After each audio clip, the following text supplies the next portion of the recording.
H উচ্চতা থেকে M ভরের বস্তু ছেড়ে দিলে, এখান থেকে ছাড়ছি, ছেড়ে দিছি যেহেতু ইউ সমান 0, এখানে বিশেষ বেগ ভি, এটা হলো ভূমি, বা এখানে আমি নিয়ে আসতে চাই বেজ লাইন আর কি, ভূমি হতে পারে, বা এখান থেকে এখানে নিয়ে আসলাম, এটা হতে পারে। তো এখান থেকে যদি এখানে নিয়ে আসি তাহলে এটাকে আমি বেজ লাইন বা ভূমি ধরে নেব। এই উচ্চতা থেকে ছেড়ে দিলে কোথায় কোথায়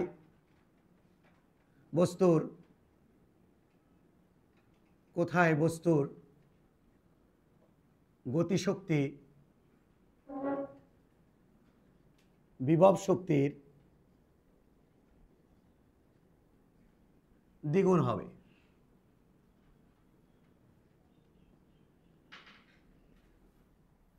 বস্তু যখন এখানে থাকে তখন এটাকে আমি শক্তি সংরক্ষণশীলতা নীতি অ্যাপ্লাই করে করতে পারবো। বস্তু এখান থেকে এখানে আসছে, এটা কি শক্তি সংরক্ষণশীলতা নীতি অ্যাপ্লাই করে করতে পারবো? অ্যান্সার হচ্ছে করতে পারবো, কারণ এখানে আমি ছেড়ে দিয়েছি, শুধু অভিকর্ষ বল ছিল, অভিকর্ষ বল সংরক্ষণশীল বল, তাহলে এটা আমরা শক্তি সংরক্ষণশীলতা নীতি দিয়ে অঙ্কটা করতে পারবো। তাহলে স্যার শক্তি সংরক্ষণশীলতা নীতি কি? U initial plus K initial U final plus K final. U initial দেখে আসি, এটা যদি আমার বেজলাইন হয়, এটা হচ্ছে আমাদের বেজলাইন, তাহলে এই বেজলাইনের সাপেক্ষে বস্তুটা এম ভরে বস্তুটা ইনিশিয়ালি আমাদের এই উচ্চতায় ছিল। কি উচ্চতায় ছিল? এই উচ্চতায় ছিল। তাহলে এই বেজলাইনের সাপেক্ষে এই উচ্চতায় ছিল, তাহলে তার মধ্যে বিভব শক্তি কত ছিল স্যার? M G h. আর বস্তুর এখানে বেগ কত ছিল? 0। তাহলে গতিশক্তি ছিল এই ফাইনাল, এটার মধ্যে আমরা দেখতে চাই ফাইনাল যখন বডি এখান থেকে এখানে আসলো, ভূমি স্পর্শ করার আগ মুহূর্তে তার বেগ ছিল ভি। ভূমি স্পর্শ করার আগ মুহূর্তে তার বেগ ছিল ভি, তাহলে তার বেগ ভি ছিল ভূমি স্পর্শ করার আগ মুহূর্তে। তাহলে এখানে বিয়োগ শক্তি কত ছিল? বেজ লাইনের উপরে বিয়োগ শক্তি হচ্ছে 0, কারণ এইচ এর মান 0। তাহলে আমাদের এ হচ্ছে বিয়োগ শক্তি 0, আর গতিশক্তি হচ্ছে হাফ এম ভির উপরে স্কোয়ার। এ হচ্ছে কাহিনী। তাহলে আমরা কি লিখতে পারি আরামসে? ভালো করে ভাববা। ইউ ইনিশিয়াল কে ইনিশিয়াল, তড়িঘড়ি করে আমি আগাচ্ছি না, কালকে একটু তড়িঘড়ি করে আগাচ্ছিলাম কালকের ভিডিওতে। U final K final, physics তড়িঘড়ি করে আগানোর বিষয় না, চিন্তার বিষয়। তাহলে স্যার এটা আমি লিখতেই পারি, এই পাশে আমার থাকছে এম জি এইচ, আর একটা তো 0, ওই পাশে থাকছে আমার হাফ এম ভি স্কোয়ার। তাহলে স্যার যা এম জি এইচ তাই হাফ এম ভি স্কোয়ার, অর্থাৎ এটা যদি হয় 100 জুল, ওটাও হবে আমার 100 জুল। ঠিক আছে তো? গুড। আমি যদি বলি বলো তো এখানে বস্তুর মধ্যে মোট শক্তি কত? বস্তুর মধ্যে এম ভরে বস্তুর মধ্যে মোট শক্তি কত এখানে থাকাকালীন সময়? Sir M G H. আমি যদি বলি এখানে শক্তি কত? না, এম জি এইচ অথবা হাফ এম ভি স্কোয়ার, যা এম জি এইচ তাই হাফ এম ভি স্কোয়ার। আমি যদি বলি বলো তো এখানে শক্তি কত? আবার repeat, sir M G H অথবা হাফ এম ভি স্কোয়ার। সেই ভি কোথাকার ভি? এখানকার ভি? ন, এখানকার ভি। তাহলে এখানকার যে ভি, তাহলে সেই হাফ এম ভি স্কোয়ার পরিমাণ শক্তি এখানে আছে, অথবা এম জি। বাচ্চারা ভুল করে মাঝপথে, এখানে শক্তি কত? বাচ্চা কি কয়? বাচ্চা বলে এম জি H plus half M V square. No, হয় এম জি এইচ এখানকার শক্তি, অথবা হাফ এম এই ভি স্কোয়ার। এই ভি স্কোয়ার ওখানে যে বেগ, এখানে বস্তু আসার পরে যে বেগ, ওই ভি স্কোয়ার না, এই ভি স্কোয়ার। তাহলে এখানে শক্তি কত? এম জি এইচ অথবা হাফ এম ভি স্কোয়ার, এই ভি স্কোয়ার। এখানে কত? এম জি এইচ অথবা হাফ এম ভি স্কোয়ার, কারণ মোট শক্তি কি থাকে?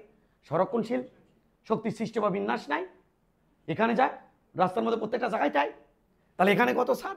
এম জি এইচ, নট এ এইচ, এইচ অথবা এম ভি এই ভি স্কোয়ার, এম এই ভি স্কোয়ার। ক্লিয়ার? একটু একটু করে। আচ্ছা, আমরা কি বলেছি? গতিশক্তি বিভব শক্তির কোথায় দ্বিগুণ হবে? বললাম এই জায়গাটায় গতিশক্তি বিভব শক্তির দ্বিগুণ হবে, এই জায়গার পরিচয় দিতে হবে।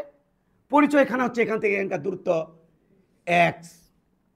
তাহলে এখানে কি ঘটেছে মনোযোগ, এখানে ঘটেছে ই কে বিভব শক্তি, হ্যাঁ বিভব শক্তি ই কে, এটা হইছে বিভব শক্তির দ্বিগুণ 2 ইপি। কোন জায়গাটায় হয়েছে এটা? এই জায়গাটায়। এই কন্ডিশন ফিল আপ করছে, কি করছি ধরে নিচ্ছি। তাহলে বলো তো দেখি এখানকার মোট শক্তি কত? এমজিএইচ অথবা, আমি প্লাস বলিনি, অথবা বলেছি হাফ এমভি স্কোয়ার। তাহলে আমি কি বলতে পারি না এখানকার এখানে কত ইপি প্লাস ইকে যা হবি, এখানকার ইপি প্লাস ইকে তাই হবে, এখানকার ইপি প্লাস ইকে তাই হবে। তাহলে আমি কি বলতে পারি না রাস্তার মধ্যে যে কোনো জায়গায়, সেটা এই জায়গা হতে পারে বা যে কোনো জায়গা হতে পারে, ইপি প্লাস ইকে সমান সমান এম জি এইচ। স্যার এটাও তো লিখতে পারি এম জি এইচ বাদ দিয়ে হাফ এম, পারবা। আমি এই আকারে লিখছি কারণ এইসের মান দেওয়া থাকবে প্রশ্নে, ওই হাইট আকারে লিখছি, আমি হাইট আকারে বের করতে চাই, অর্থাৎ এই এক্সকে এই এইসের সাথে রিলেশন এস্টাবলিশ করতে চাই, তাই এম জি এইচ আকারে লিখছি। খাঁচে বললে আমি হাফ এম ইস করে দেবো, আরামসে বুঝো। তাহলে স্যার এই জায়গাটায় কি হয়েছে? এই জায়গাটা হয়েছে এই শর্ত, এই শর্তখানে এটি বসামো। তাহলে ইপি প্লাস ইকে বা কেই, ছি করে ফেলেছি, এটা কেই বলি, আচ্ছা ইকে বলি, হ্যাঁ আমরা একটু কারেকশন করে দিচ্ছি ইকে। তাহলে এটা একটু কারেকশন করলেই ইকে, এটা গতিশক্তি, এটা বিভব শক্তি।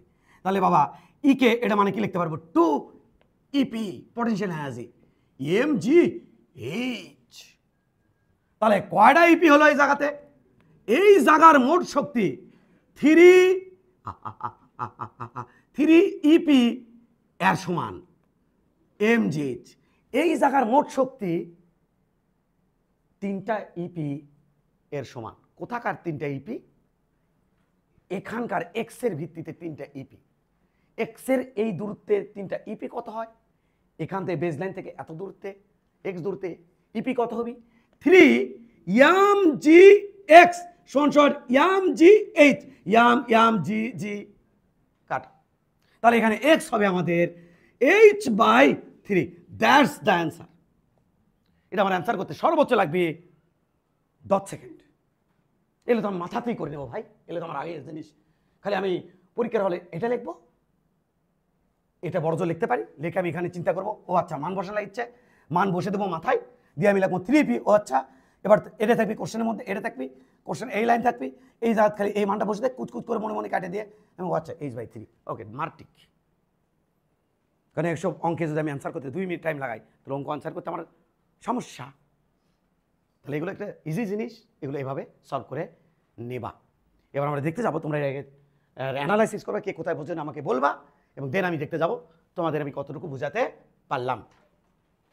তুলে নাও